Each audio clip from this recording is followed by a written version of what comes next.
One of the main applications of the exponential function is the exponential growth and decay formula. So these types of problems deal with populations of like animals or bacteria or viruses and how those either grow over time or decay over time. And if you have to take a science course like biology or chemistry, then you'll probably see this formula and these types of problems again. So A is equal to the population at time t. A0 is the initial size of the population. T is your time. And K is the relative rate of growth or decay. Now, this is going to be a positive number if they say growth, and a negative number if they say decay. If K is not known, then we have to do a little bit more work, but I'll talk more about that when it comes up. So I need to identify all of my information in the following problem.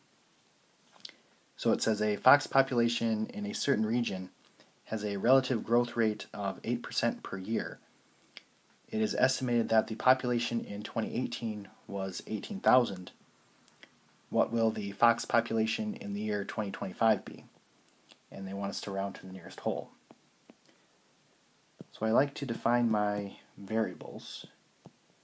I don't know what A is, but I know my initial population, or A0, is 18,000. I know that my K is 0.08, specifically a positive 0.08, because this is a relative growth rate of 8%. And then T is going to be equal to 7. Now it's going to be equal to 7 because they're looking for 2025, and that is 7 years past 2018, which was our start time. So if you want to make some notes here, that could be helpful. So this is positive because this is a growth problem. And this is 7 because it's years after 2018. Okay, so now I need to plug these values into my formula.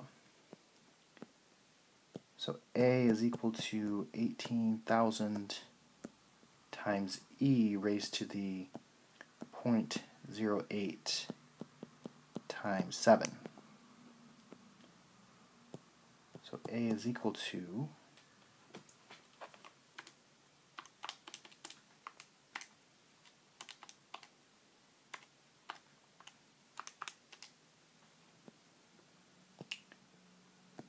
31,512